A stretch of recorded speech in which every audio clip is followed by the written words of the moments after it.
Hey guys, I'm Jerry. I'm Sierra. We're ladies. And we tangent. Me. Okay. I almost wanted to do Ladies After Dark, but that's not what we're doing. Not yet, it's not. It's not who we are. Not yet. Not yet. Not me. Nope. Not Hermione. You. What's up, everyone? Hello. Yeah, we did it that time. We sure did it.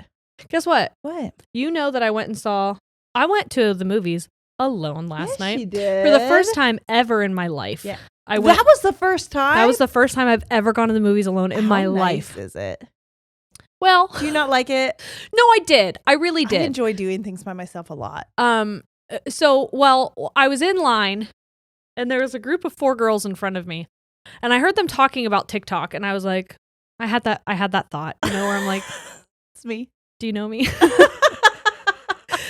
And I went to see It Ends With Us because I've been reading it and I thought, you know what? It takes so long to read. Yeah, no. I really just want to rip the Band-Aid with this thing. Mm-hmm. So anyway, I find out after we all make it through the snack line that they're also going to that movie. And they're gathered outside of it and they're doing a whole like will they won't they situation, figuring out who's going to sit where. Right. And this is before they've even opened the doors and they see me standing and they're like, oh, I'm sorry, you can go ahead. You're like, we don't know what we're doing. I want to see him with you. I said, well, it's just a few girls with their florals going to see the movie. Yeah, I did. And then I walked in and I went to my seat. Turns out their seat is like right next to me. Sure. Great. So they say, what number is this? I'm like, this is 16. And they're like, okay. So there's me, there's an empty seat, and then there's them. Yeah. Well, she leans over and she goes, you don't have Sierra with you? Yeah.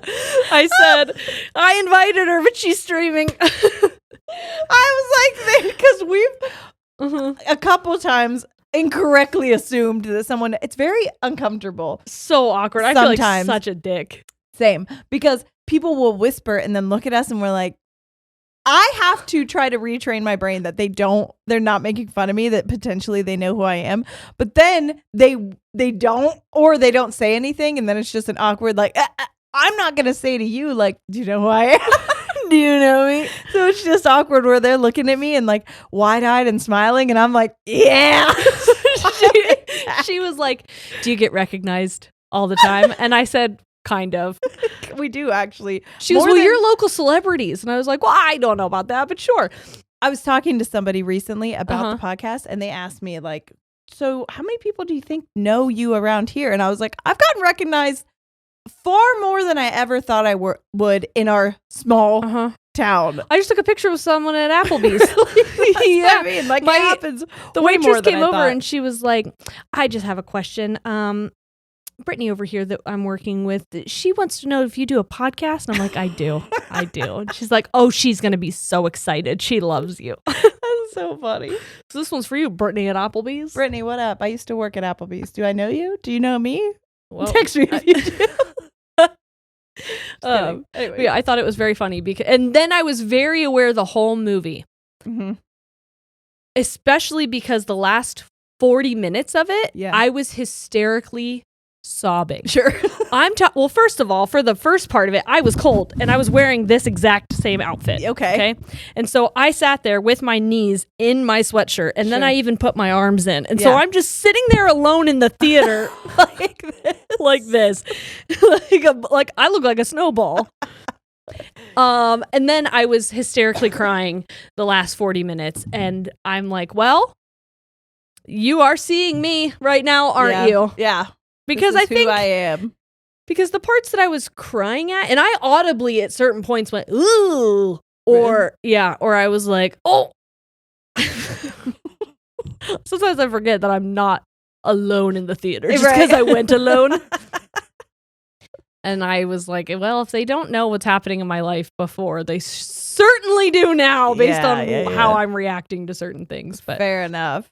Yeah, that was you asked me to go, and even if I wasn't streaming, I'm not sure potentially that I could see that movie just yet. I know that I read the book. But reading is different than seeing the Randy said the book was worse.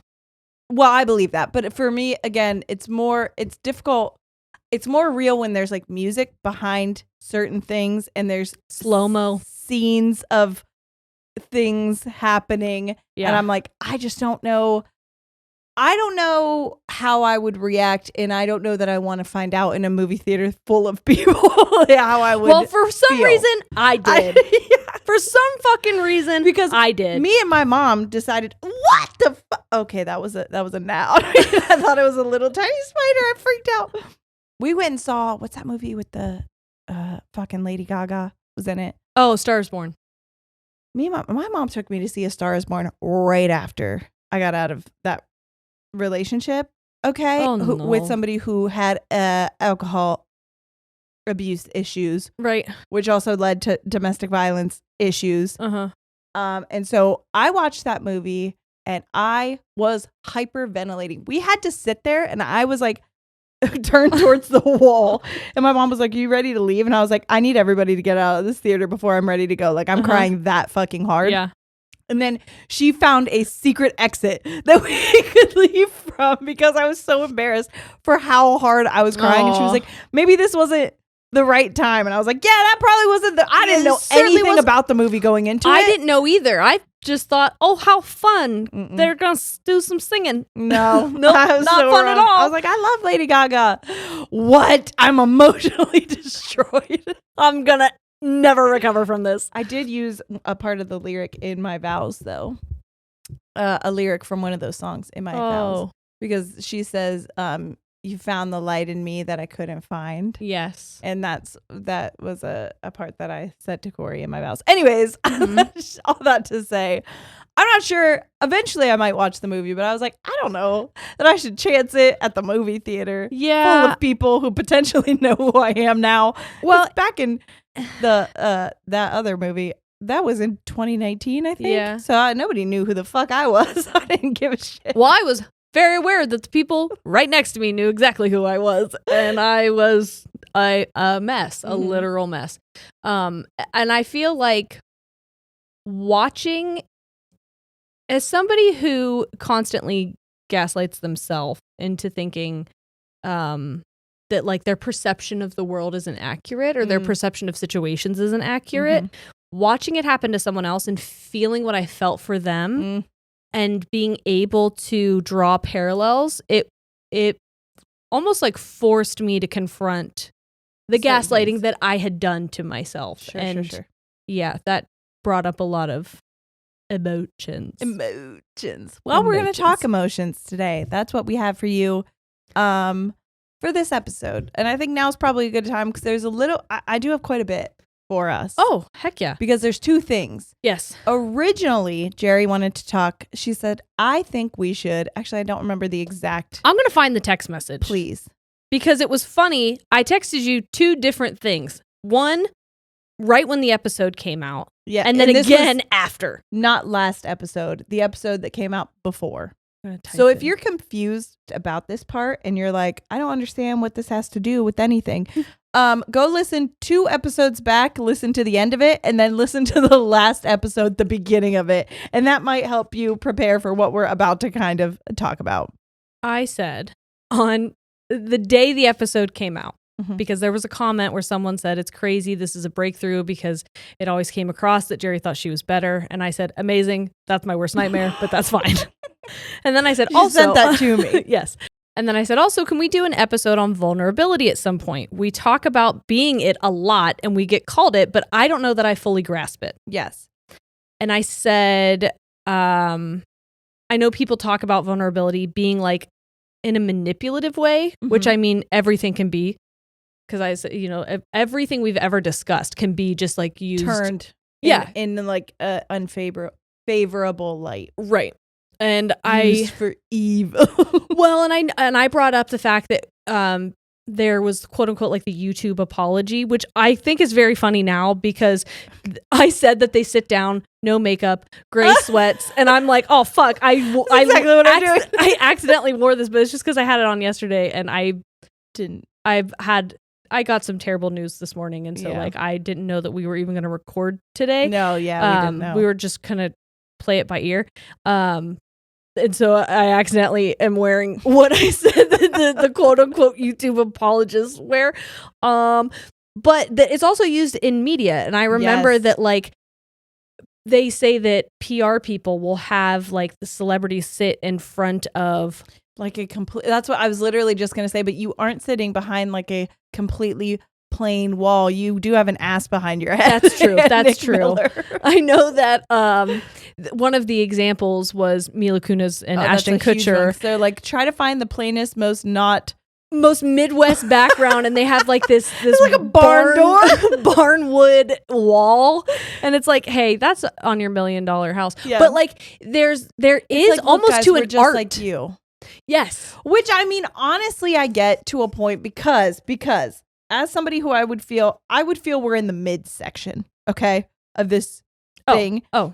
When you're at a certain level, influencer, celebrity, whatever, people forget you're a person. Yes. It's happening right now to Chapel Roan. And it's sad to see because she's like, it's honestly one of my biggest fears. People were like, oh my God, you could make millions of dollars off of this. And I'm like, I almost hope we never get too big because getting too big too fast scares the shit out of me. Right. Because all of a sudden then you're a machine. And we have a beautiful community of people that understand that we're just normal humans. Yeah. But sometimes when you get too big too fast, like she's got people who don't realize she's got to be on all the time. And that's kind of what she was saying was like, I can't be on all the time. Right. And I don't want to. I don't want to. Nobody should. Right. That's a job. This is a job. Yeah. So it's not something that you should have to be like fucking 24/7. You're on and you're ready to have meet and greets. I am only saying this because I saw another guy talk about how his friend was friends with Jason Momoa.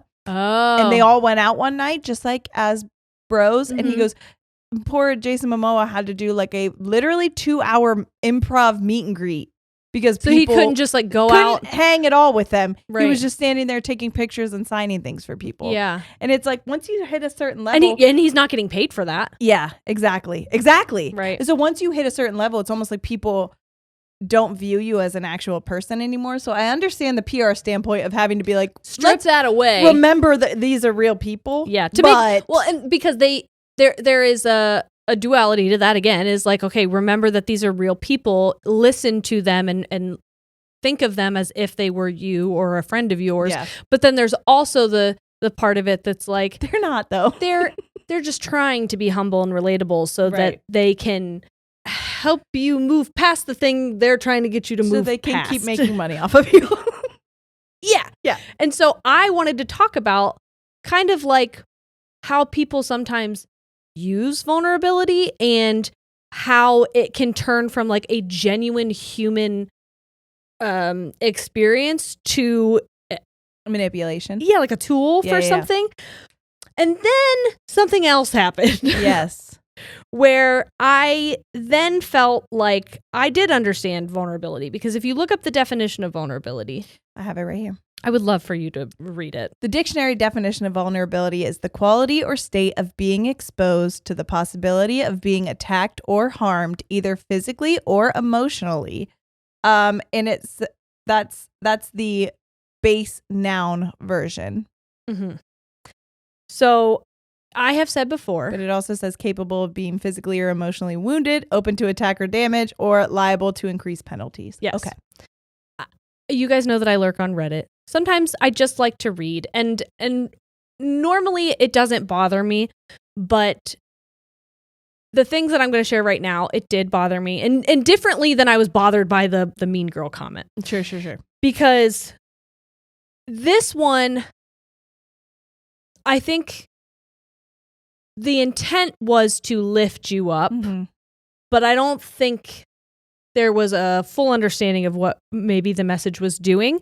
But the person said... And also no hate to these. Yeah, no, this not is at all. not like a moment where we were trying to please don't go and like bash bully and this stuff. person because this fully is just kind of a learning and teaching / moment. Yes, it is just an example. This is just what happened. And I think that when we put something on the internet and you respond, this is a dialogue back and forth in a way. And as much as we use our personal experience as a teaching moment, sometimes you guys give us things that we can also use as examples in Yes. teaching moments. And so this person said, it makes me sad, but I hope this is the start of a new outlook for both of them. Sierra deserves to know she's not lesser than, and Jerry needs to be humbled. But she's also not lesser than. And that one wasn't so bad. And so I said, consider me humbled to Sierra. Yeah, she did say that. And then it started to get slightly more owie to me. I'm watching old episodes of the pod and I can't unsee or hear Jerry thinking she's better than Sierra. I feel so bad for her. She handled it well, but damn. And what I had said to Sierra was, it's crazy that I shared something I felt horrible about once I realized it. By the way, we've said multiple times, we don't share things normally while we're going through them, while we're working through them. It's normally after the fact, and so we can explain it. And that was the first time that you had shared something to me on camera that you were actively realizing, which is why I think being vulnerable in this topic is because you knew you were opening yourself up for something. I don't think you thought you were opening me up to what this is, and that's what we'll explain here in a minute. But I said people listen to me from years ago through a different lens now. Now I'm not confident or self-assured. I'm projecting that I'm better than you. Yes. And so I said, I now understand vulnerability, that I now said something that was truly you being vulnerable in the moment. You were having a real life realization that was maybe not something that normal people would admit. And not a kind thing to say out loud. Not a kind thing to hear. And I was very transparent about the fact that I was really shaming myself. I was going to say, you were grossed out by it. You multiple times said, ooh, and that's disgusting and things like that. So that I had felt not like that. You were trying to excuse it or say that it was a good thing. You were very much like, this is gross. Well, and because I feel bad about myself that I felt this way. I had spent so much time excusing it by saying, I'm taking care of you. Yes. I am trying to help you. I'm trying to support you and be there for you, and I'm trying to be a leader, and I'm trying to be strong, and I'm trying to be supportive and all these things. But ultimately, the more I hung on, I was hindering you, and I was hindering our relationship, and I didn't know that in the moment, because in the moment when it's happening, a coping mechanism, and I've said this before, is helpful until it's not. Yes. And once you realize that something that's helpful is now maladaptive and it's hurting you and it's hurting other people, that's when you have to do something about it. You have to break that. And it's hard. It's not something you can just flip the switch on. Right. And in that moment, I was like, I hate that there were people who related to me. Yes. There were so many people who were like, as an oldest sibling or as an oldest cousin, or I relate to that and I feel that too. And I've never had it put into words. I don't know how to talk to people about this. And so in a way, I felt really good about saying it. As ugly as I felt those words were, I felt good about saying it because someone else may be able to heal a relationship because of it. But then also by making me the villain. In saying, I'm listening to these old episodes and I can't unhear Jerry thinking she's better. At one point, you didn't think that. That's not how you heard me. And if it was, you never said anything before. And I said that to Corey. I said, here's the thing that almost bothers me is that no one said this shit before. Right. No one was messaging me or saying like, hey, is everything okay with your relationship? Or commenting and saying, I feel like Jerry almost blah, blah, blah. Yeah. No one said that until you said that. Right. And so in making me the villain, it did the opposite of what I think you wanted to do, which was in turn, you now made me the weak one again. And that's not what we wanted. I'm not a weak person. The reason, and I got a lot of compliments on how I received it, and the reason I was able to do that is because I'm not weak. I'm not lesser than. And when you said that, and I said, I know you felt that, it's because I knew you felt that. Right. However, I was never using that against you. Right. I was not. Do you think genuinely, and I'm asking you all as a collective, do you think I would have gone into business with this person and continued to have a relationship if I thought that she genuinely was like in a malicious way thinking that she was better than me? I'm not a stupid person, and I hope you all know that by listening to me from like then until now. Right. I wouldn't have gone into business with you. I wouldn't have continued a hobby that we started that Right. then turned into our job with you. Right. If I thought you were a mean, malicious person, I Yeah. never would have done that. And I know that back then I was weaker, maybe, but I've always been strong. And so by those comments, I know you mean well, but you're doing poor Sierra again, and you're putting me back in my box, which is let's pity Sierra. And that's what everyone has done to me my whole life. I don't want that anymore. Yeah. I'm not weak. I'm not lesser than. I am strong. And you don't have to feel bad for me because I'm able to see for myself if somebody is doing something harmful. And I wouldn't be doing this if I thought you were doing harm to me. Do you know what I mean? If anything, from conversations that you and I have had privately, you almost more so felt bad for me. I did. Because I couldn't let go. I did. And so and you can correct me if I'm wrong, but me saying that I thought I was better than you was not in a way of like, I think that you are incapable. I think that you are inept. I think that you are... It was told to me that I was. That was just on a societal thing. You guys, we've said that. This is not the first time that she said it or that I've said it. Yeah. Society has told me forever that I am incapable and that I was inept or whatever. And I even said in my freaking maid of honor speech that like everyone has doubted you and they shouldn't have. And like, it was more so that I believed that, and I said this to you privately, that I didn't even know. I genuinely have a fear that people don't like me as a person unless I have something to offer them. Yes. That as soon as I become well, I wonder why disposable to them, that they don't. Well, I think that happens a lot with people who have been used by people. Yes, their whole lives. Yes, and again, so part of me was scared. Then you're assuming that I'm using you, though. Right, and that's also a bad thing. And that's what I said. Like I said, I had to be honest with myself. Yes. I had to say, okay, what are you most afraid of happening? By letting go. You're afraid that she is going to not want to do this anymore, which means all of it before was a lie. So now I'm calling you a liar. Right. And we talked about this in imposter syndrome when people give us compliments and we say no. No. That's us saying do that. Right. That's us saying that you're lying. That's us saying that you are being disingenuous when you give us that feedback and those kind words. And that's insulting. Yeah. And those are not cognizant thoughts in the moment. No. And so it takes you sitting down and asking yourself hard fucking questions to realize, okay, one of these two things has to be true. And same thing with you being weak Sierra, poor Sierra. That either means people think that you are weak, or that you were using me. Yes. Yeah. Well, and here's the thing that I've always said is that I would never want people to be so on my side that it means they want to hurt other people on my behalf.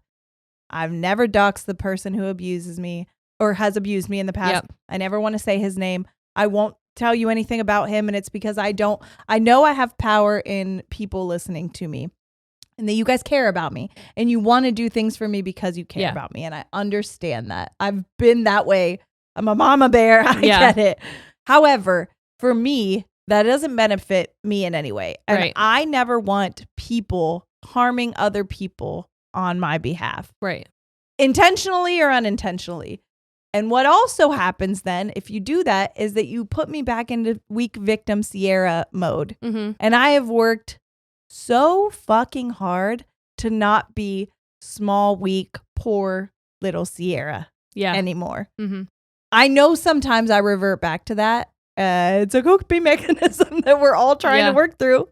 But I genuinely don't think that's who I am anymore. And that's why I was never going to say that to you on camera or anywhere else. Well, and I also think it's hard for us specifically because, I mean, we talked about in family systems and like even like sibling hierarchy, like birth order. Yeah. That there is just a label that's kind of assigned to you. And so you just assume this role because it's what you were told, and you fall back into it when you're around certain people. It was especially weird for me because I was put into like, I was your little sister, even though I wasn't. We were born at the exact same time, literally 9 days apart.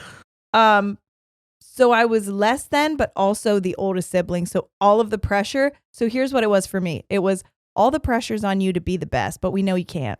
We know you're not going to. Mm-hmm. So why try? So for me, that's what it did, was why try? Mm-hmm. And when I hear those things, and when it's poor me, it almost, then this is going to be the part 2 that you're going to get into. But this is why I won't let that happen this time. But what it would do if I was at a worser point in my life was, it's okay, then let's revert back to what's the point in trying? Right. You're right. It is poor me. I guess I'll fall back into that role. Go ahead and take over, Jer. Please take over everybody. Let me just coast for a little bit, because it's easy to do. And honestly, it's so much less work. Yeah. So let me just do that. But who's that benefiting? Right. Who's that hurting? Right. Because it's hurting me. Right. And that's pretty much it. I mean, it will hurt you eventually. There will be a resentment bridge there. Well, and it was also hurting me in a way, and this is also me responsible for that, me not letting go. Yeah. I was burying myself under work. Oh, I know I was burying myself under carrying responsibilities that I didn't need to carry. I explained it when this was off camera, I think, but I told her when we had another talk about it, I said, I felt like you had 100 plates that you were carrying stacked up, but you were standing on a box trying to balance them, and I was in the box. And I was like, you need to jump off the box and let me take half those plates. What's in the box? It's me. I'm in the fucking box. But I was like, you didn't want to get off the box because you felt like you had to balance all the plates by yourself on the box. Not only did I feel like I needed to balance the plates, I felt like I needed to protect you from being crushed by them. It was small. It was little Sierra, but I'm like, you didn't know that I could carry those plates until you let me out of the box. Because don't put me back in the box. Well, that's what's so bizarre is, like, we lived the same experiences, but we were assigned different roles. And so whenever how many times did somebody say to you, hey, if someone's picking on Jerry, you need to stand up for her? Not very often. I was told that to my younger sisters about my younger sister. I was told that about you constantly. So weird, dude. Constantly. Hey, I'm a bad bitch. I can fucking take bullies on by my fucking self. And I mean, I'm talking from like kindergarten. That's so weird. It was, stop doing that. That's what because no offense, nobody did that to me with you. They were like, that's what I was saying. They weren't like lean on Jerry for shit. So that's why it kind of a little bit took me off guard when I noticed it happening. But I also, again, was not going to think that it was in a malicious way. No, I was like, you were never my like caretaker. Right. For me. Right. But it was told to you that way, which is very bizarre. Yeah. Very it was bizarre. Told to me all the time. Yeah. To take care of you. So weird. Don't stop doing that. And even after this happened, if you're listening, people stop doing would come up to me and say, thank you for taking care of Sierra. So weird. That's what I mean. Is I would have, that was ingrained in my head since childhood. Yeah. And so I'm battling the duality of like, it feels good to take care of someone. Sure. And also the fact that like, you're kind of fucking putting her down by building me up. And also, I don't think you noticed, because we were always close, but not like as close as we've been since the podcast. Oh, yeah. I don't think you really knew that, like, I fucking had it until the podcast. I didn't. I was good.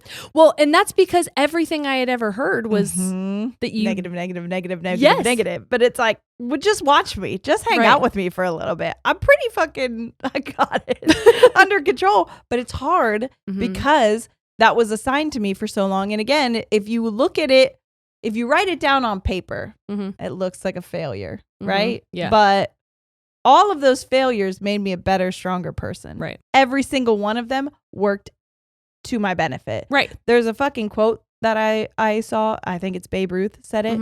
He said, every strike leads me to my next home run. So I had a lot of strikes. Yeah. But I also had a lot of fucking home runs. Right. And everybody just saw the strikes. That's what was down on the paper. But I saw my home runs. And what's crazy is even when you got your home runs, it was not It wasn't me that I got the home run. It was almost like a fluke. Yes. It was like, well, no, this is the strikeout queen. Yeah. The fact that she's got these home runs, that was a fucking, is even a blind squirrel finds a nut kind of thing. It's so weird. Yeah. Because I would be like, I understand I had a child young, but look at the child. Yeah. Look at him. Mm-hmm. He's incredible. Mm-hmm. He's so smart. He's so advanced. He's so amazing. People would talk to him. They're like, it's like talking to he's so sweet. He's so kind. He's so generous. Yep. And that was a fluke until I did it again. Lucky her.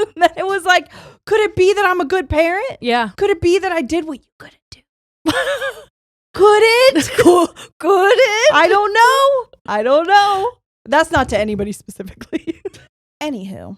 So I'm going to do a little bit about, I have a small amount on vulnerability, and then I'm going to lead into the next one. Cool. Because you guys say that we're vulnerable all the time. I know what that. I mean, I understand, but I didn't understand until this is the first time that I've received negativity and almost like labels after being honest about something and trying really hard to correct something that I now acknowledge was harmful. To yourself as well. Yeah.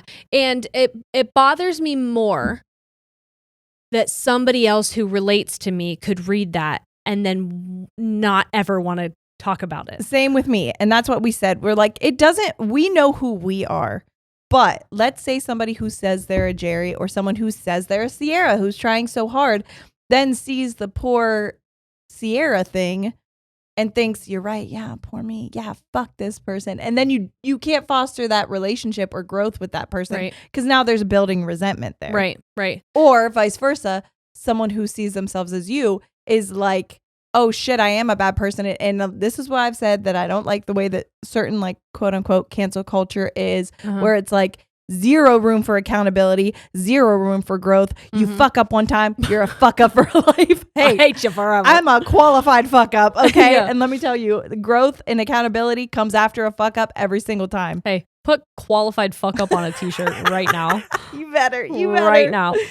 But you can only get that growth if you have room to grow. Right. Okay. So that's what we want, is just give the opportunity to grow. And we want other people to know that they have that opportunity. So what I'm going to say right now is I have of course, it's not me. It's a verywellmind.com article. But this is, why is vulnerability important? Okay. This is what it says verbatim. Professor and author Brené Brown, one of our favorites, suggests that vulnerability is an important measure of courage and that it allows you to be seen and understood by the people who are important to you in your life. Brown adds that being vulnerable serves as a way to foster authenticity, belongingness, and love. There's also a bit of humbleness there. You said Jerry needs humbled. Babe, she humbled herself. She didn't need to be humbled. You did that. You did it for you. And I want other people to do it for themselves. Humbleness, vulnerability, all of these things can only grow yourself. And truly, that's all. You don't need to be, but you should want to be. Right. Only because it benefits you. Right. And you don't have to do it. You don't have to do something publicly in order to be vulnerable. You can be vulnerable alone with yourself. Or to your partner or to your family. Right. And what would be really unfortunate is if someone was so afraid of being viewed as a failure. Well, that's where shame comes in. And shame is not good for vulnerability. Right. Because if you're that afraid of being exposed because of the shame that is attached to it, you won't expose yourself. You won't. And then you won't grow. Asking you to expose yourself. Expose yourself in front of all of these people right now. Well, exposed, being exposed also has a negative connotation to it, but there is a freedom in it. There's a freedom. That's why it's called your birthday suit. Because you are free to the world. Hell the day you were born. When you can accept vulnerability, you may find that you experience important emotional benefits, such as greater strength. Shout out to us. Stronger relationships, Shout out to us, bitch. And improved self-acceptance. I told Sierra that I feel so different. I think I said it on last week's episode. Yes. And I told you the other day too that a turning point for me, and I didn't realize it until I was editing my vlog. Yeah. Was the aura reading that we had done in Salem, because it was the first time where she flipped over those cards, and I fully expected our photos to look totally different. So different. So did I. So different. When they flipped over and they were the same. Like almost identical. I was almost like, how? Yeah. And there was a part of me that almost felt like there was disappointment on your face. Really? Almost like you wanted it to be different. I did kind of, just because, not that I wanted it to be brighter or better, but I just was almost like, I'm tired of being Jerry and Sierra. I want to just be Sierra. Yeah.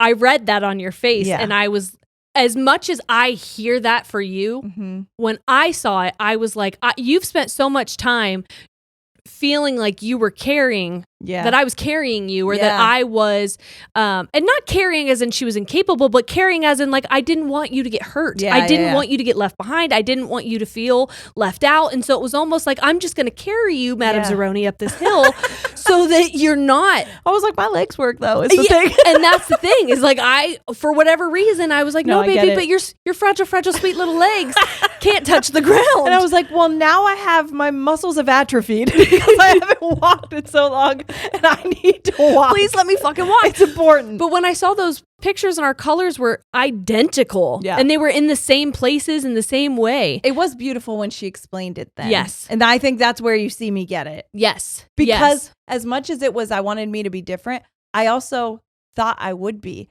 I thought there would be a workhorse in Jerry and a growth in Jerry, and then a dreamer aspect in Sierra, and a playfulness, and I didn't realize how much of mine was also, she said boss bitch energy. Yeah. And I didn't realize that you had that too. I had it. Yes. As strong as it presented. Yes. And I was like, fuck yeah. I mean, afterwards it was so validating, but there was a level where I really just, maybe not a disappointment, but I also was just like, I didn't expect that at all. And I didn't either. And that was where I was like, so why again do you think that you have to do this by yourself? Right. Why again do you think that this isn't something you can lean on her for? Why again do you feel the need to hold on so tightly? There are two of you, and you're looking at a mirror. Yeah. Yes. Like, look at how capable. She's the same. Like, let her. And it really did make a huge difference for me seeing that, because for whatever reason, it was almost, I mean, it was humbling for me in a way to be like, you put all this pressure on yourself for what? She's just as capable as you are. Yeah. You're hurting yourself by thinking that she can't. Yeah. So, and I hate even saying that you can't, because it's not that I don't think you're capable. It's just that I was afraid of what pressure would do to you because of. Well, that was me. There was fair reasons for that, and we'll fully get into that, because what I want to say is there's a little bit extra with this greater strength, and it says putting yourself in situations where you feel vulnerable can boost your confidence and belief in your ability to handle challenging situations, and this can make you more resilient in the face of life's difficulties. So what I've been wanting to do for so long was also talk about resilience. It's so crazy that like this led, like, something that I wanted to talk about led to what you wanted to talk about, and how they like complemented each other. I didn't even read that until after I said I also believe we could tie resilience into this. I just knew about me and my journey, and like, I don't know that I wanted to explain it in a way that didn't make me weak. Yes. Because I think so many times people think poor Sierra, or, oh, she's so strong, in the way that like, and I fully am not trying to undermine anybody here, but in the way that I feel like people do with people like with disabilities and wheelchairs and stuff, where they're like, look at them go. And it's like, hey, they're just as capable. Like, why are we putting this like, aw, it's like infantilizing a little bit. Yes. So that's kind of how I felt. And so when I read that, I was like, well, now we're going to talk about resilience. It's what I've wanted to talk about. And I've been afraid to talk about resilience because I don't want it to be met with like but there's people, I know there will be comments that's like, there's people that blah, blah, blah. Here's the thing that I need to say. I'm talking about me. I'm talking about my journey. We're talking about Jerry and her journey and all those things.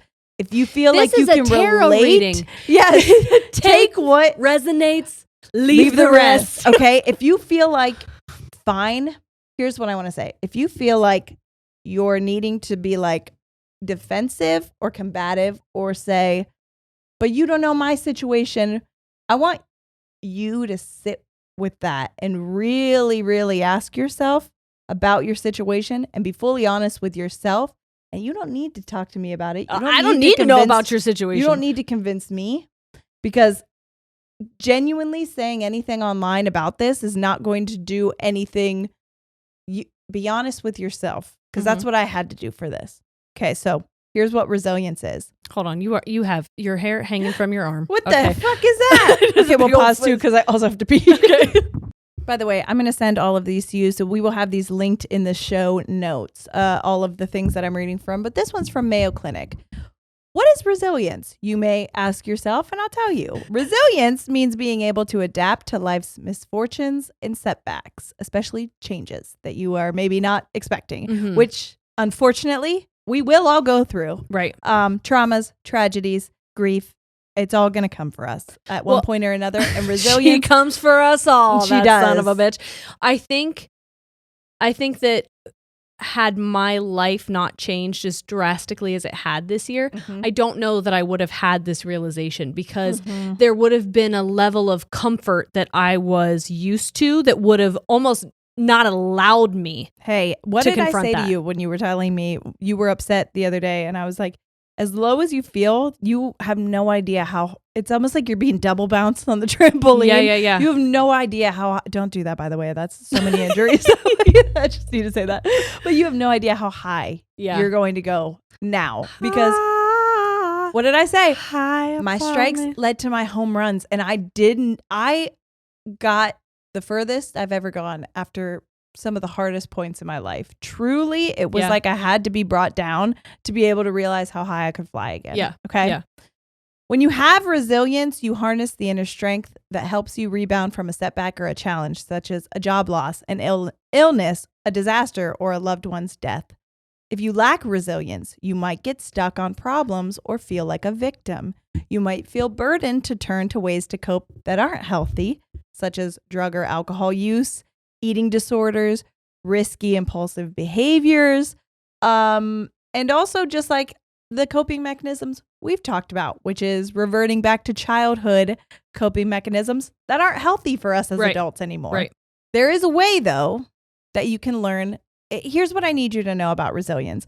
Everybody thinks, I think, when I've ever talked to resilience, it's one of my favorite things to talk about, by the way, that it is something that you're born with and that you have like a capped level on, kind of like intelligence. Like we talked about that. You got intelligence. There's a cap level on it. When you reach it, and that's your potential, and that's it. Right. Resilience is a skill. It's a part of like growth mindset. Yes, it is your mindset. All of those things, they are skills, which means they can be learned and they can also be grown. Okay. So growing your resilience skill can only benefit you. Right. However, it means humbling yourself. Right. It means being vulnerable with yourself. It means encountering something that is difficult. Yes. When I was reading What Happened to You, in that book, they talk about trauma. What is trauma for someone is a resilience building moment for another person. Literally. And it's what happens with kids. Children are able to build resilience easier. But adults can do it. And the way that you can build it before all the other things is to really ask yourself if what you're doing is helping or harming yourself. Because in the moment, it can feel good. Bad coping mechanisms can feel good in the moment. And I think you can sometimes feel easy.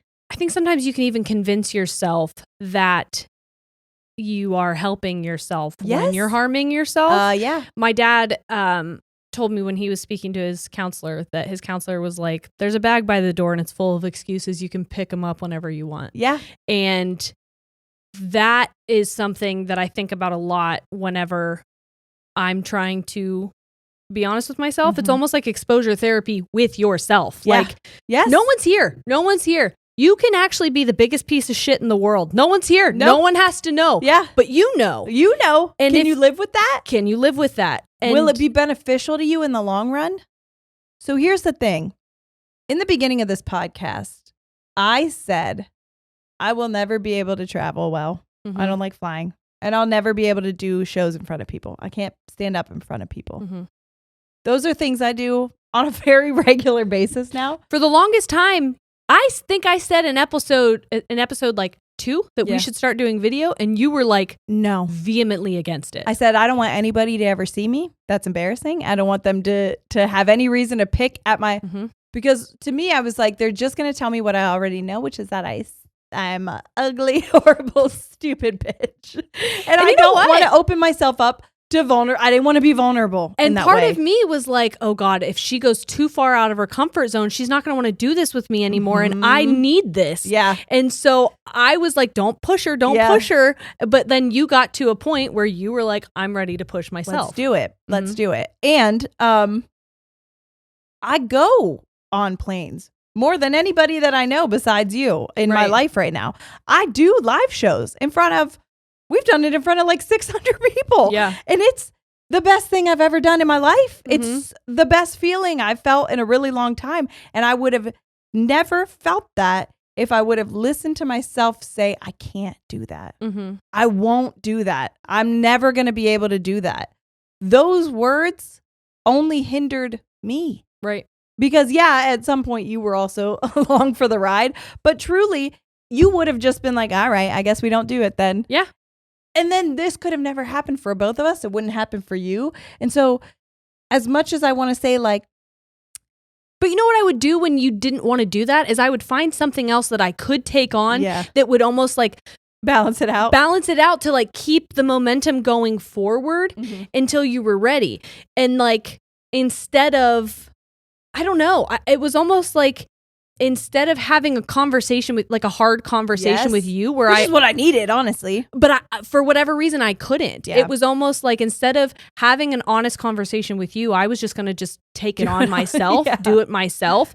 And by doing that, I was infantilizing you. Yes. Yeah. And so it was from a good place. Yeah. It was from wanting to take care of you. And honestly, it was then easier for me to be in. Like, I liked being taken care of to the point where I was like, for so long, we talk about Jerry had to take care of me, but truly as the oldest sibling, I was taking care of everybody. Sometimes my parents even. Like, genuinely, I had so much on my plate at such a young, early age. That's why you're so passionate about parentifying children. Oh my God, I will never ask Noah to do the thing, like, in any way be a sort of parent.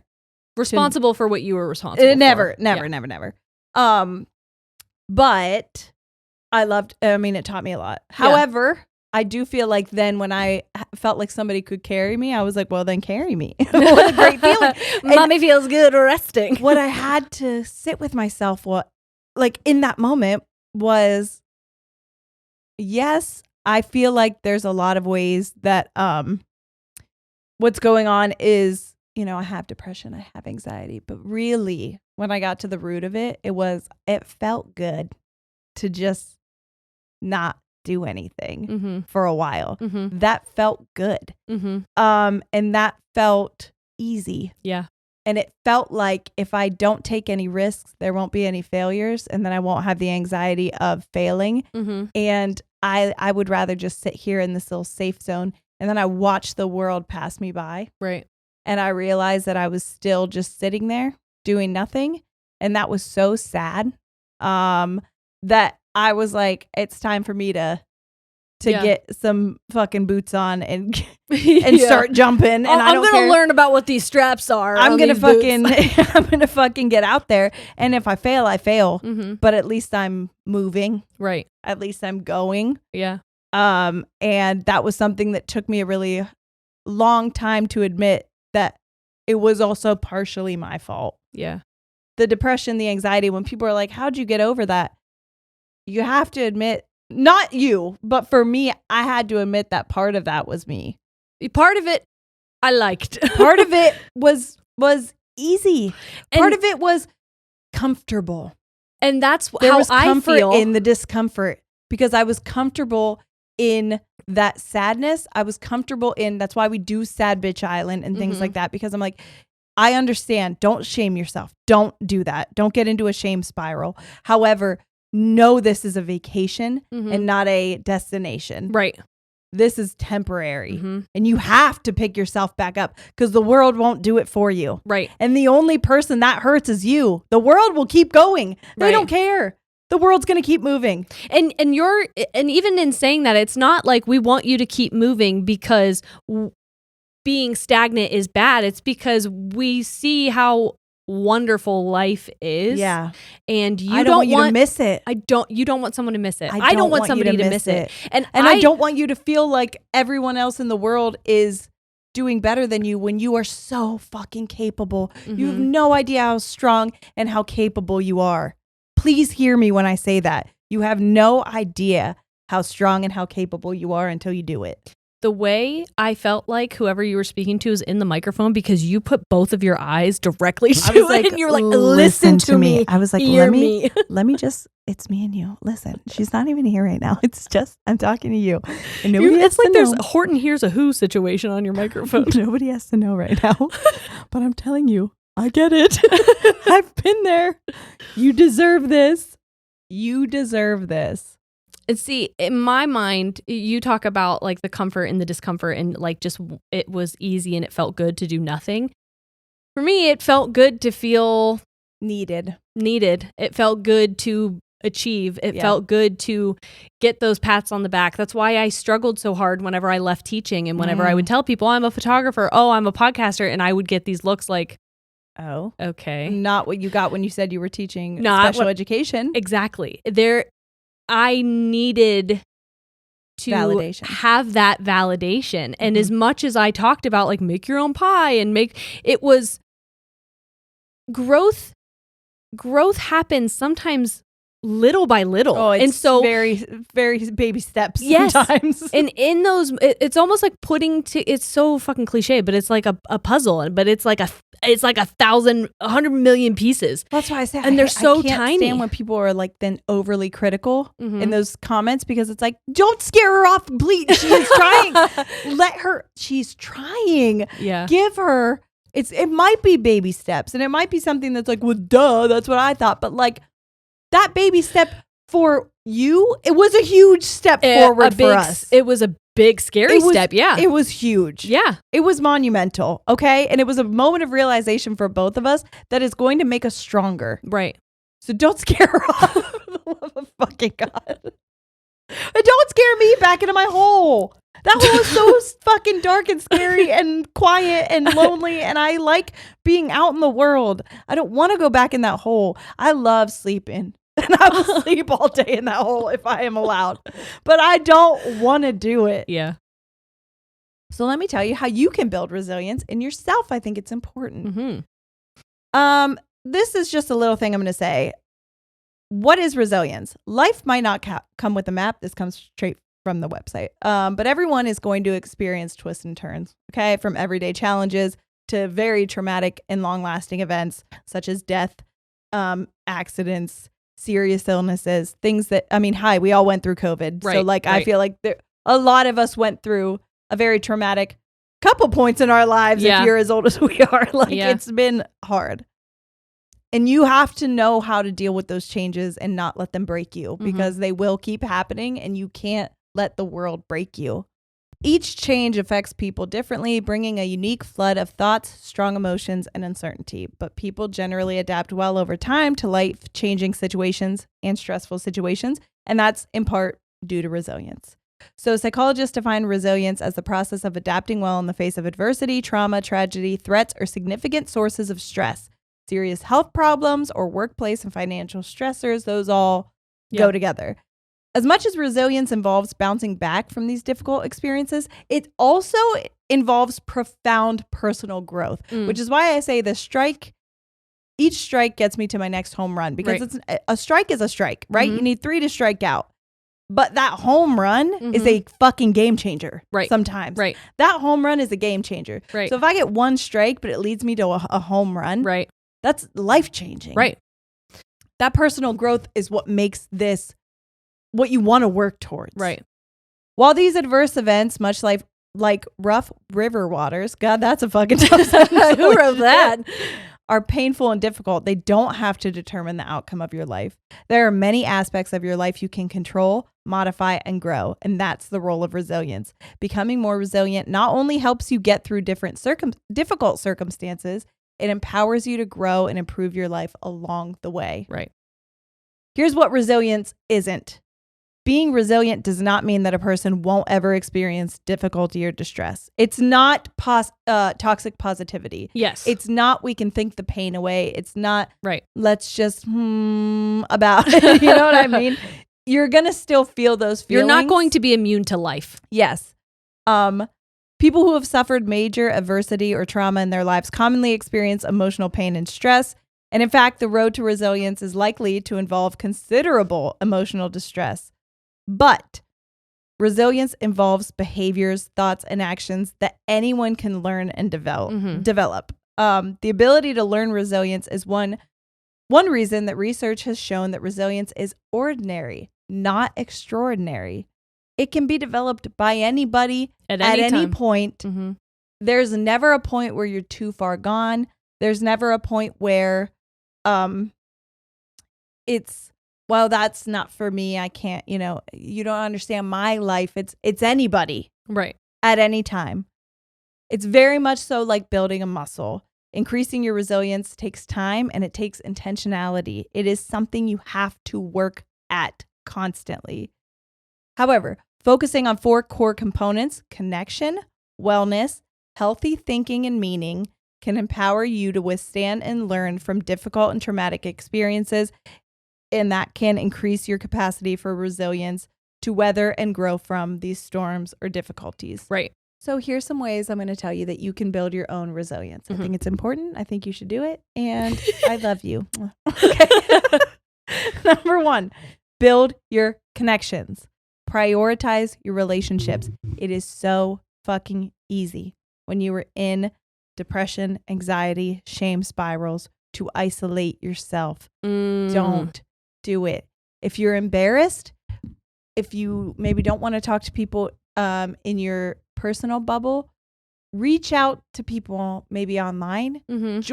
Genuinely, and I'm not saying this just because it's us, anybody who is in like our Facebook groups, our Discords, our anywhere like that, they're anywhere good. There's community for us. They're such good people. It's so rare that we meet somebody that's not a really, really good person who's also looking for community, for that accountability, for growth. And it might not be perfect, but it's somebody who might understand what you're going through. Please don't give up. Whether it's, honestly, even if it's like a faith-based community, whatever kind of whatever speaks to you, you need to reach out to, find a community and build that, because isolating yourself in those moments is so easy. And then all you are left with is your own tornado of thoughts, and they're all bad. And it doesn't do any good. See, that's why I had to just say it out loud. Yeah, I'm glad you did. I just said it out loud. I'm so glad you did, and in front of people, because even if it might have opened you up to harm emotionally or whatever, there are people, so many people who are like, I'm going to have this talk with my siblings. I didn't realize I was doing this. I can tell that that's harmful. And then there were people who I saw in myself who were like, I wish my sisters would do this. And it's like, maybe this will give you the strength to say something to them. Yeah, and say, hey, I don't need you to do this. Yeah. And stand up for yourself. It can be, whenever you talk about like isolating yourself, it was so much easier for me to just disappear. Oh, yeah. Than be faced with the realization that I wasn't needed. Yeah. Because that was a crippling thought to me. And that to me was scarier than failure. Yeah. Even. And because when you fully believe that that's where your worth is. And then it's gone. Or it's less than. Yeah. Then it's like, well, what am I here for? And who do I have? And also, but that's not what you're here for. You're not on the world for that. Right. You're here to just be you. To just be a person that people love. Maybe. Okay. Number 2 is foster wellness. I'm going to talk to old Sierra here for a minute because the number 1 is take care of your body. And I said this to Jerry earlier, that there are moments in the podcast that I cringe at because, and it's so many of you found it so relatable, which is where I'm like, yeah, they say go take a walk. Yeah, drink water, eat your vegetables, take vitamins. Yeah. Shut up about it. I drink so much water. I'm ass chugging water. Yeah. Hey, guess what Sierra wasn't doing? I certainly wasn't ass chugging water, and I wasn't drinking enough to be even like moderately hydrated. Right. Okay. I wasn't taking vitamins. I wasn't eating healthy. My sleep schedule was ass. Okay. However, it was easier for me to be like, middle finger to you bitches trying to help me out than to take accountability for the fact that I wasn't helping myself out. Mm-hmm. The only person that was hurting was me. Right. Taking care of your body. I mean, at the very least, drink water, babes. I'm so fucking serious when I say, please drink water, eat a vegetable every once in a while, or at the very least, buy some vitamins. Mm-hmm. You can get them at the drugstore for pretty cheap, for real. Yep. I have like a fucking plethora I take now. Collagen, it's growing my hair back. I was losing hair like crazy because my my stress levels are so high. Because you have an autoimmune disease. And I do. But resilience and all of that is mental health, but it's physical as well. And your mental health is not going to do well if your physical health isn't doing well. And I know there's people out there that have physical health issues such as me. I mean, I do have an autoimmune disorder. So it's so easy to lean into that and be like, well, I'm already broken. Fuck it. And it's like, but there's small things I could do to at least improve my mental when my physical is also ass. Right. And giving yourself grace is important, but it's also important to take care of you. Yeah. Because you're the only person that can do it. And also getting good sleep, getting proper nutrition, getting good hydration, getting regular exercise. And again, we mean if you're walk up and down the steps a couple times in your house, go to the fucking bathroom a couple times, do a lap every once in a while. If you have to go out and get something, do a lap around the house. Just park a little bit farther away from the store than normal. little baby steps of exercise can help strengthen your body to adapt to that stress, and it reduces those big emotions. Mm-hmm. Practice mindfulness, journaling, yoga, meditation. They're not fixers. They're not cure-alls, but they can help. They are crutches. And I also think that you don't have to do them all the time. Yeah, I think whenever... Oh my God, I got the Finch app. Do you have the Finch app? No. Oh my God, it's incredible. I think eventually you have to pay for it, but it's a little bird. Well, but it's not a lot. But it's a little bird. I haven't had to pay for mine yet. Okay. And I think our internet's ass. He's so cute. He says happy Saturday. His name's Sunshine. Aw. Baby Sunshine wants to savor the weekend. And then we start and they said, it's okay. I missed yesterday. I didn't do it. It's okay to miss a day. The important thing is that you're here today. Aww. And so it's little things. We can start over. Now I'm on a 1-day streak. That's totally fine. Not a big deal. Let's go. So it says, how many days in a row do you want to take care of Sunshine? You got this. And you can do baby steps, 2 days in a row, 5 days, 7 days, 14 days. That's an unstoppable streak. It's 14 days. Holy hell. But it's a commitment to something else, but it's really a commitment to yourself. And what I do to grow my penguin is the things I have to do is get out of bed, stretch, drink a little bit of water, brush my teeth. Yep. It's baby steps, but it's holding yourself accountable in a way that doesn't make you feel shameful. Yes. In a way that doesn't make you feel like embarrassed. Because for whatever reason, it's easier to do those things when you believe that something else is counting on you to do it. Yes. Because for whatever reason, you aren't enough for you to count on. Aren't enough. Yeah. And I hope you're not worth it. I hope that little baby penguin is. Hey, but that little baby penguin lives inside all of us. That little baby penguin needs you, and it's right here in our hearts. But why I was saying that was there's little things you can do extra to get him stuff, and like journaling is one of it. And they have like daily affirmations you can do. Yeah. I am strong. I am enough. I'm worth it. Those are things that my affirmations I do for that app. It's really, really amazing. See, I think that like people almost don't start things like journaling or yoga or stretching or even like apps like this because they think if they lose their streak or they miss a day that like that means that it all doesn't count anymore. It's sunk cost fallacy. Yes. And so, but that's not true. It's not true. Like if you, what do I want to say? It's almost like an energy drink. Yeah. Even if you don't take one, don't do energy drinks. They're not good for you. I'm just having a hard time thinking of another analogy. But when you don't use energy drinks or have caffeine all the time, and then all of a sudden you have it, it like gives you something. Yeah, you get like a little boost of something. And so that's what I think. That's the mentality I think that people should have. And I'm speaking to me specifically, even with this, with journaling or any kind of mindfulness activity, because you can get a little bit from it that one time. Yes. And if you then don't return to it for a while, that's okay. Yes. Like it's things like that shouldn't become an opportunity to shame yourself more. Yes. Literally. Which is what I think sometimes it falls into. 100%.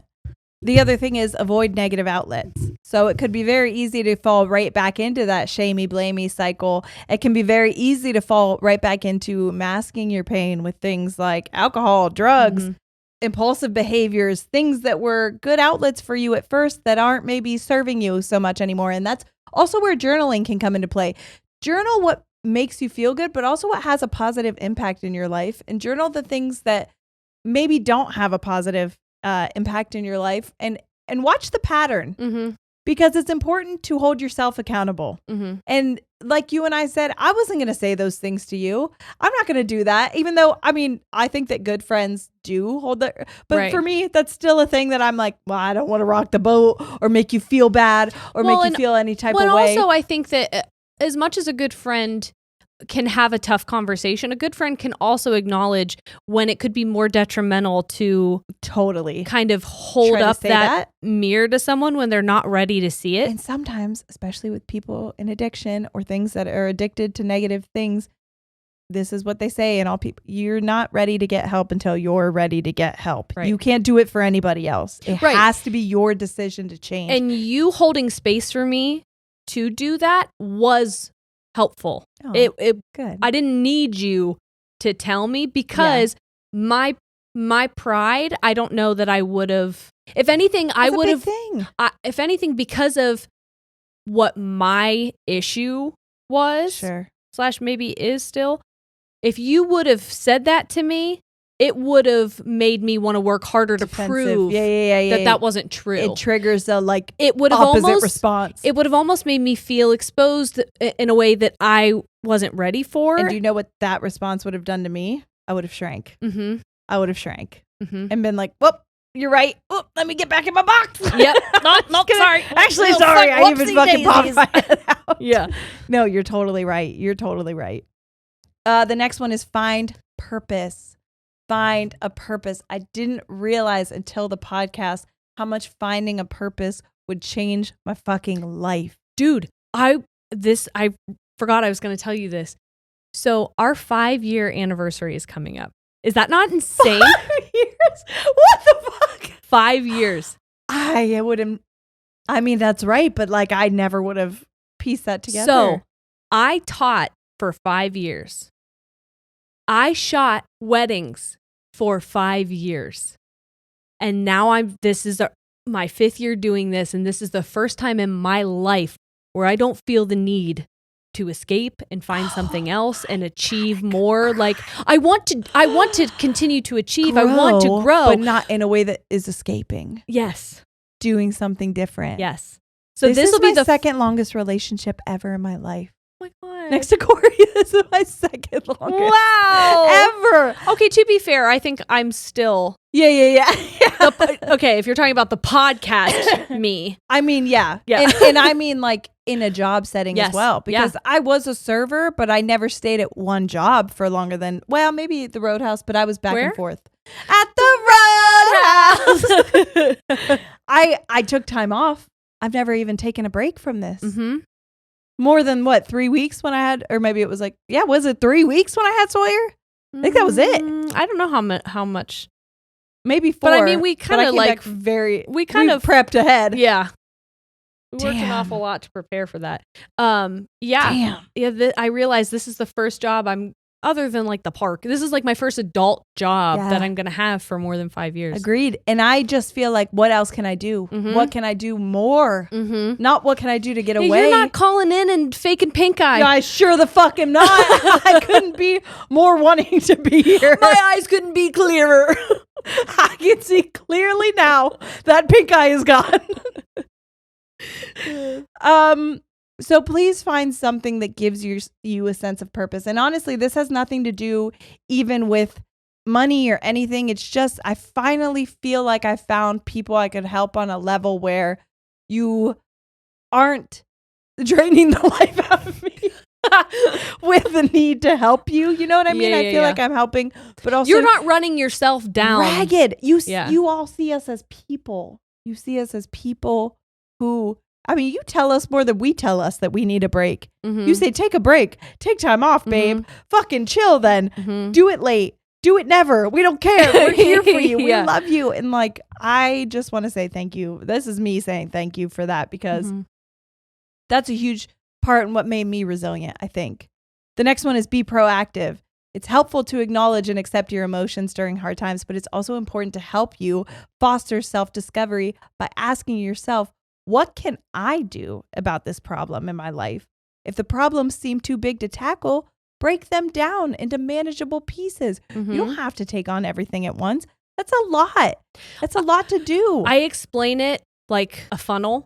Mm-hmm. Like the way that my brain works sometimes is, and I think I've talked about this before, is when I feel overwhelmed, it's mostly because there's so much happening trying to fit into one. It's almost like I can't figure out what needs to happen first in order for it to flow. Skill management, time management. What do we do first? It's got to be all of it or nothing. Mm-hmm. So normally during those situations, I have to write every single thing down. And what can I work on now? Right. What can I fix now? Mm-hmm. I'll tell you right now. Well, I just told you this at when we went and had drinks before this, that I, with the streaming thing, was so proud of myself. I had gotten over 2,000 on my YouTube, and then I accidentally did something that caused my YouTube to be permanently shut down. Uh-huh. And while that happened, okay, I get the message that it's like you can appeal it, but it's probably going to get shut down. I am sitting there with my head on my desk, just like deep breathing.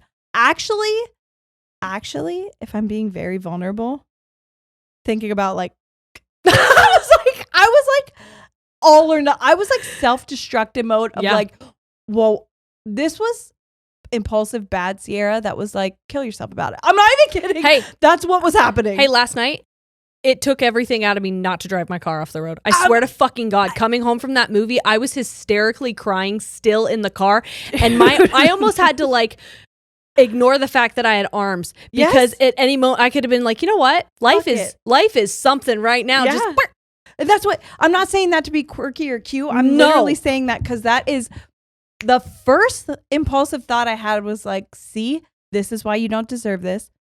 Kill yourself about it. And like, I can't believe that those are still in my head.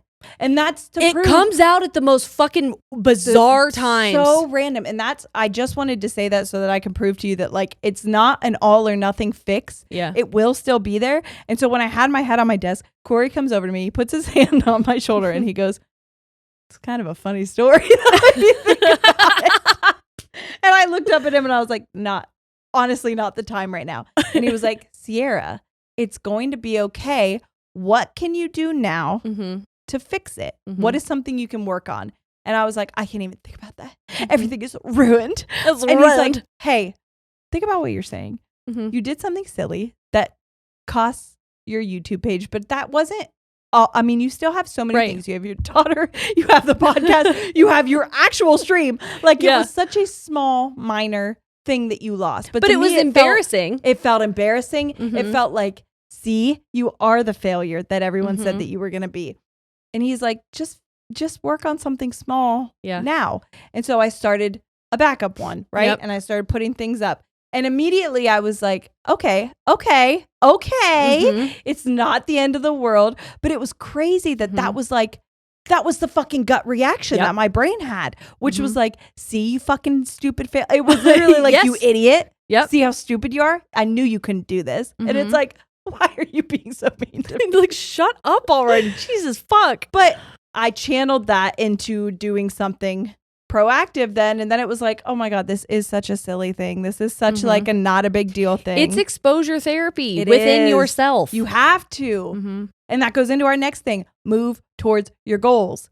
Develop very realistic goals. And when I say that the Finch app is telling you your goals are brush your teeth today, your goals are get out of bed, your goals is stretch. It just told me unwind for bedtime. Slow down before bed, bestie.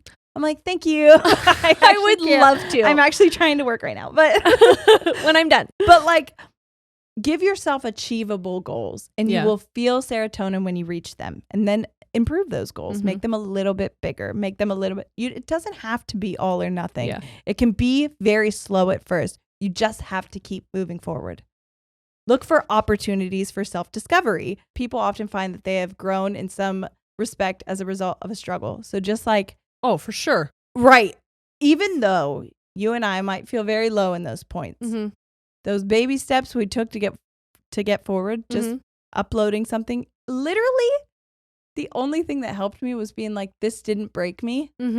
That was an improvement. That was a goal I feel I crushed. Yeah. I crushed to be like, and no one saw it. No, but they don't have to. Right. Because it was expected. That's what I mean. It's like, you don't need somebody else to pat you on the back for reaching that goal. Like, you felt it within you. You did it all by yourself without encouragement or someone holding you accountable or somebody like bearing witness to it. It was just for you. It was just, it's just the fact that I did it. I got through it was enough for me to be like, nice.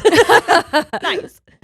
All right. And the last one there's one final one, but the last one is embrace healthy thoughts. So keep things in perspective. Be realistic. It's really, really, really easy to catastrophize in those moments. That's what we did. We just told you about that. So identify areas of irrational thinking. The tendencies to catastrophize, assuming the world is out to get you, adopting a like, I'm hopelessness. The worst. Just a hopelessness, a victim mentality. When I say that, I'm not being mean. It is literally just feeling like I'm the worst. And you that's just not reminded reality. Me of something I was going to say is something that I think this entire situation is highlighted is how people who are quote unquote Sierras in this situation or are viewed as the weaker one or the victim, then for whatever reason, it's easier to be that person than it is to be the person deemed the bully. Sure. Or the person who is, and like, it's equally hard to be both of those things. And it's equally detrimental. Yes. It has equally bad effects on But for on whatever reason, even online, it was almost like, we're going to lift Sierra up. Yeah. And we're going to squash Jerry down. Yeah. And it's like, you're not helping anyone by maintaining the connotation of one being bad and one being sad. Or not selfless, like helpless. Yes. Like, it's like pitied. Yes. Both of those things are not good. Are limiting. Yeah. Very limiting. Like, very limiting. That's, I guess I wanted to talk about earlier too, is just because we are viewing the world through filters and taking a moment to check yourself. Viewing the world as this guy good, this guy bad is so detrimental. This thing bad. Honestly is. There's so, and we talk about this when we talk about like how we are both very pro not gay. Pro-life. Well, pro gay, yes, but not pro life. What's the other one? Pro choice. That's it. We're both pro choice, and I think for some people it can be like why? But it's like, because it's black and white. It's not this good, this bad. There's so many. It's a spectrum of things. And that is life. There's a spectrum of the way we're living life. And also there's room to grow for all of the things, and all. You're putting people in a, you're this, you're that. It's a small category, and you stay over there, don't get out. And you stay over there and don't get out. And both are bad. Both are hindering. It's an us-them mentality. Yeah, and if you are viewing it as one good, one bad, then first of all, you're never going to meet in the middle. No. You're always going to view people. Yeah. And this is what I said to Sierra, is it was almost like they saw themselves in you, and they saw whoever hurt them in me. Yeah. And it was their way of feeling better about that. Confronting that person by confronting me. Yeah. And I hope that someone can look at that and be like, what did that do for me though? Yeah. Did it make you feel better? I'll say that as somebody who used to like mouth off on Facebook and get an adrenaline rush from being a dick on Facebook. Did that help me though in any way? Like being positive and a role model on social media does. Being mean and hateful and harmful and a dick didn't help me grow in any way. And I know for sure it didn't help those people. Right. Those people still don't give a fuck. Right. So, okay. Basically, if you feel overwhelmed by a challenge, for instance, remind yourself that what happened to you isn't an indicator of how your future will go. You're not helpless. You may not be able to change a highly stressful event, but you can change how you interpret and respond to it. Period. That's really helpful.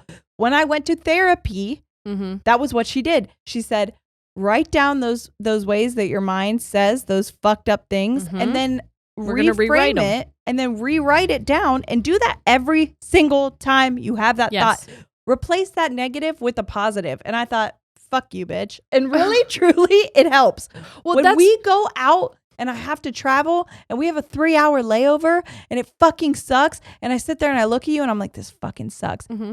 Does that help, or does that just put us both in a negative headspace? Right. You and I are so good at being like, let's find the adventure in this. Yeah. Let's find the fun in this. Yep. Because we don't have an option. We have to fucking do this. Right. People go, I don't know how you travel as much as you do. I fucking hate traveling. That sounds like a nightmare. I'm like, sometimes it is. It is a nightmare. But we try to make it a fun thing. Right. Because if we made it a nightmare, we would never fucking do it. Right. And then we wouldn't be able to highlight the good things that come from it. 100%. The people we meet, the shows we get to put on. Right. The experiences we have, those would all not be there, because what? Traveling on a plane fucking sucks. Yeah, it does. Accept change. Accept that it's a part of life. Accept that certain goals or ideals may no longer be attainable as a result of situations that have happened to you in your life. Accept that those circumstances can't be changed, and that can help you focus on the circumstances that you can change. Maintain. That has been the biggest thing for me this year. Huge. It's huge that my life can be whatever I want it to be. You don't have to have control over everything, but the things you can control, you can control. And that's so powerful. And I realize. have to remember what is that there is a difference. Because what is what? In my mind, everything is something I can control if I try hard enough. Yeah, but like it's not. It's not. Because that's life. Right. Maintain a hopeful outlook. I know that can be toxic positivity, but again, it can be as little as what my therapist said to do, which was refrain those negative thoughts, turn them into positives. Well, make your life an adventure. Your brain literally, the more you travel those pathways, the stronger they get, the faster they get. The way it was explained to me in one of my developmental courses was that it's almost like a road. You start and it's a dirt road, but the more you drive it, the easier it gets to drive, the faster you get there. Sometimes you even start doing shortcuts. Be careful about what way you're driving. Yeah. Be careful what road you're strengthening. Yes. And as much as you're like, well, I have mental health, I have, chemical imbalances. For sure, bestie. Yes. For sure. We a lot of us do. Yes. However, you saying that over and over again, I can't means you won't. You're still driving down that road. I You're can't either. that road. I couldn't. Somebody said to me on my stream, they asked me how I was able to do the things I did. And I said, literally exposure therapy, just having to do it. And they were like, well, that doesn't always work with neurodivergence. And I said, Bestie, I am. I mean, you're putting me now in a place where you're assuming I'm not. I am. But that's what you're already focusing like, well, neurodivergence can't. It's harder. Yes. It's harder. It's not impossible. And it doesn't feel good. It doesn't feel good. But it really doesn't feel good. Especially at first. It really fucking didn't feel good. It's not comfortable at all. Yeah. But this says, try visualizing what you want rather than worrying about what you fear. Truly. Hell yeah. Truly.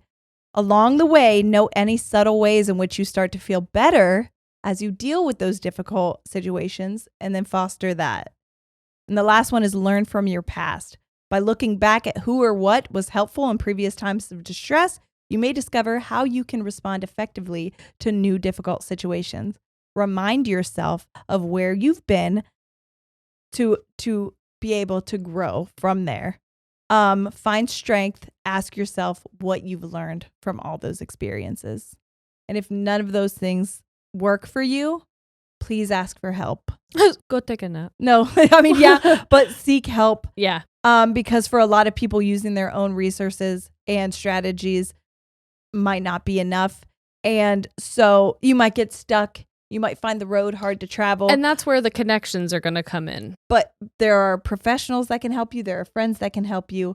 Please reach out to people. Ask for help if you need help. But please, please, please. Please.